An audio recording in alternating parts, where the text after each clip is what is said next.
Hello and welcome to the 7th video in our easy quad build series. Now, all of the videos that have gone before that have been part of this series and all of the other series that are on the channel are designed so you can start at the beginning and follow along. Now again, the first two quadcopter building for beginners series that I did were about 2 years old now, so this is one being filmed around spring and early summer of 2018 using latest components. And so far we have managed to get to the point where we have the power system all set up. We have the flight controller connected to the ESCs. We have all the power done. We've even set up the radio and the receiver. And in this one, we'll actually get it to fly.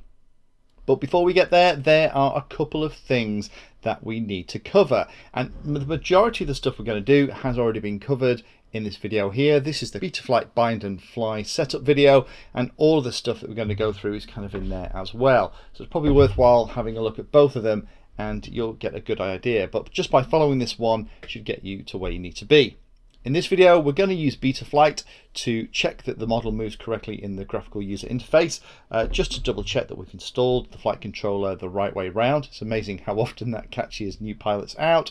Check that the ESC settings are correct, and then we're going to configure the flight modes, configure an arming switch. We're going to check that failsafe works. Failsafe not being set up is one of the #1 reasons why quadcopters fly away when they're out on their test flight. And then we're going to test all the motors are working. The way it tends to work is that unfortunately 2 of these motors, I pretty much guarantee, are going to be going in the wrong direction. They all have one specific direction they need to turn that Betaflight's expecting, and it's because 2 of them will physically be turning the wrong way. There's 2 ways to fix that. One of them is to swap any 2 of the 3 wires going from the motor to the ESC, or we don't even have to reach for the soldering iron now. We can use something called BL Heli Suite, so we'll do that. Then last bit, talk about fitting the props, making sure they're on the right way, and then it's time for our test hover. So let's use the first part here and have a look at the Betaflight configuration. Now again, we covered Betaflight in the last set of videos, and for this what I'm going to do is I'm going to plug in the power, because unfortunately the way this flight controller works is you have to have the battery connected in order to power the receiver, and we are going to play with a couple of things on the radio, so I am going to need the receiver powered. For the first bit though, we can just plug it into the USB. So here we are in Betaflight. First thing we're going to do then is to check that the model moves in the right way. If we lift the nose up of the model, you should see the nose of the model move in the graphical user interface. As we rotate it around, you should see it move as well, tilt left and right. It's really important to do that. Sounds like a really odd thing to check, but it's amazing how easy it is when you're focusing on routing all the cables and everything else to miss that step. Now we know that that's pretty good. The other thing I do is, while it's flat and level, click on calibrate accelerometer, and that way the board knows exactly what level feels like. Now we've done those basic checks, then we can actually start setting up some other bits in Betaflight. So we'll go into configuration and we'll check that the ESC motor settings are okay. Now we are going to use D-Shot 600. You'll find for the ESCs that you're using, if you look at the specifications, it'll show you what protocols it supports. If it uses D-Shot in any way, shape or form, use that one. It means that there's a lot less messing around to set it up.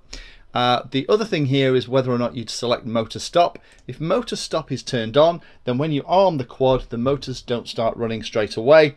That can be great for a first build. It means that it doesn't start to become too onerous as soon as you flick the arming switch. Most of us who've got a little bit of experience kind of leave it turned off, so I will for the moment, and then that is good. We'll save and reboot. Okay, the next thing we'll do is, now we've done that, we'll go and configure the flight modes. Now if you remember in the receiver, I just move this model to the side, I have one switch set here that as it moves, of course we're going to have to power the quad, aren't we? Because this unfortunately needs battery power to fire up the receiver. That's not a problem, we'll plug that in. And again, you'll notice that we are not installing the props. We're going to do that in a bit. So hopefully now when I flick that switch on the radio, we can see it moving Telemetry lost. Horizon mode. There we go. We can see it all moving in Betaflight. Telemetry recovered. Now we've got that done, we know that auxiliary 1 is the one that moves for flight modes. So we go into the modes tab, nothing's set here. So I would recommend it is auxiliary 1, do something like that. Now the little yellow indicator, as I move the switch, you can see that the auxiliary 1 thing is moving around.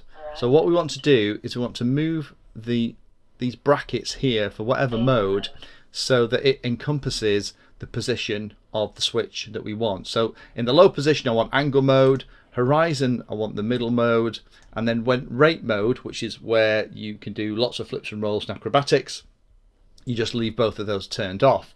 So if I just save, hopefully now you'll see I've saved it. That I can see in the low switch position I get angle, the middle switch position I get horizon. So next thing we need to do then is add an arming switch. We just go back to receiver. We can see that the arming switch I'm using is auxiliary 2. So go back to modes, we'll add a range for arming, auxiliary 2, and we'll have anything apart from very low position. So we'll click save. So that's the arming switch set up, and then we can turn on things like anti-gravity and air mode and things like that. I would normally have air mode set on the same switch that we're using for our flight modes. So that will do us for the first test. Now if we go back to the desk, you'll notice that this quadcopter suddenly looks very different, and what I've done is actually replace the motors. Now for those of you that have been carrying on with the series and watched them all in turn, this won't be a surprise. This was the bit where this original motor set actually gave up the ghost, so I've had to replace them. So unfortunately all of the links for the videos linked to these new motors, not these old race stars. I had one that smoked quite badly when we actually did this test with them. Unfortunately the camera wasn't rolling, so I didn't catch the little whiff of smoke out the top, but that was enough for me. I've taken them off and they're going in the bin when I've shot this little bit of video. So we're going to test the motors now. We have the power plugged in, we have it connected into Betaflight. So what we're going to do is if I just jump onto Betaflight and go into the motors tab, take note of the orientation in the top left hand corner here. So motor 1 is this one in the bottom left hand corner, this is motor 3, this is motor 4, and that is motor 2. Now all the props are off. We're going to turn on the motors, and I'm just going to slide each of them individually to make sure that they're rotating in the right direction, and they should be rotating in the orientation shown in the image. So if we slide one, the motor here should start turning. It does. And that seems to be turning the right way round, which is good. That probably means that motor 4 up here is probably turning the right way around as well, because they both turn the same way. Yes, it is. And it also means then I bet that motors 2 and 3, let's do 3 next, are moving in the wrong direction. Oh dear, and so is this one as well. So motors 2 and 3 are the wrong way round, but that's not a complete disaster. We can sort that out. Let's undo that tick, because that's a really dangerous bit. Okay, last thing to try then is to make sure that the failsafe is working. So I'll enable expert mode, jump into failsafe, and make sure that it's set for drop. That's really good. Now once we've got failsafe set, the last thing I would do is just go into receiver tab. Without the quadcopter being armed, just put the throttle to a non-zero position and then turn the radio off. And you're looking for that throttle channel to drop back to very little indeed. That is fab. That's really good. So let me connect up again. It should come up. That's great. So if the radio loses connection with the model, it should stop the motor running. Similarly, if there's a problem between the receiver, maybe one of these cables come undone, it'll also initiate failsafe as well. So that should be good enough for us to go out and fly. So the next thing we need to do is to sort out those two motors that are going in the wrong direction. We have motors 2 and 3 that are going backwards, and we need to change the direction of those. Now in the old days we'd just change any 2 of these 3 wires around and that would reverse the motors, but with BL Heli and BL Heli 32 we can sort that out. Now the ESCs that we're using here are BL Heli 32, so we're going to need the BL Heli Suite 32. I'll put a link in the description in order to change everything. So if I just plug this into the computer, there we can see the flight controller, but we don't want that. We actually want the BL Heli Suite 32. We're going to select the COM port that we're interested in and say connect. And now we're going to read the setup, and there are the 4 ESCs that we can see. So what we need to do is we need to pick the 2 ones that we're interested in. So we need to deselect, and now we need to say the motor direction is going to be reversed. We need to say right setup, and let me just double check that that's worked. So let me just read the setup back again. So normal for ESC1, ESC2 is reversed, which is what we need. ESC3, let me just write that setup back. Good. ESC4, let me read that setup again, is normal. So that should work. So that should have changed the different. Again, let's just double check. So read setup, reverse for motor 2, read setup, reverse for 3, which are the ones we needed, read setup normal, good, motor 4 should be normal as well. That is going to work great. Right, let's disconnect.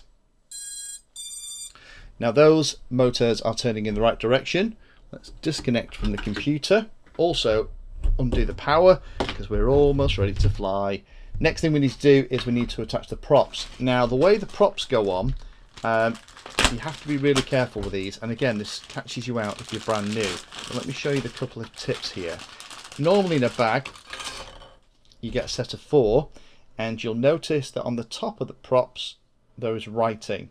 Whenever there's writing, that is facing up, and you need to make it so when the prop is turning in the correct direction, as per the little diagram in Betaflight, it's going to be forcing air down, so the leading edge needs to be up. So this one here needs to go on this prop at the back. This one here needs to go at that prop at the front, which means that these 2 should go the other way round. Fab. So let me just undo these prop nuts, pop these on, and let's go out in the back garden and see if we can get this thing to fly. Now it's always an exciting time the first time you're actually going to power up a model and try and take it off, and I'd always recommend that the first time don't do anything particularly extravagant, just hover it over the grass and just do it for a couple of minutes to make sure that everything is okay and nothing's burning and you're getting good control and all the controls are the right way around. Hopefully if you've been following along with the series so far, you should have a quadcopter that looks something similar, because as stated at the beginning, all of the processes I'm going through here aren't specific to these individual components that we're using, but should hopefully allow you to put whatever you've chosen together and get it to fly. So enough time talking about selection of components, soldering, diagrams, explanations. Let's actually pop this on the ground and give it a go. I have motor stop turned off, so what's going to happen as soon as I flick the arm switch on the radio, the props are going to start turning, and then with an application of throttle it's going to rise into the air, in theory. So let's see if it does.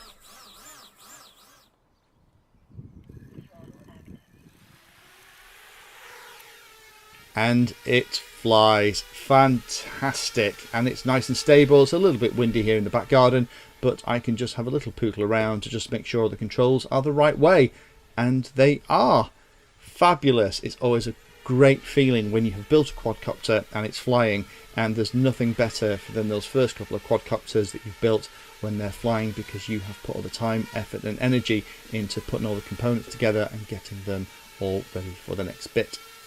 Speaking of next bits, that's probably the last video in this series. I think it's about time we got the camera and video transmitter and pop them into this thing as well to turn it into an FPV quad, because once we've got that done, then the build is officially finished. If you found that video useful or like the content, then please hit the like and subscribe button down below. If you want to go the extra step, you can become a Patreon of the Painless 360 channel and help provide support for what I do here.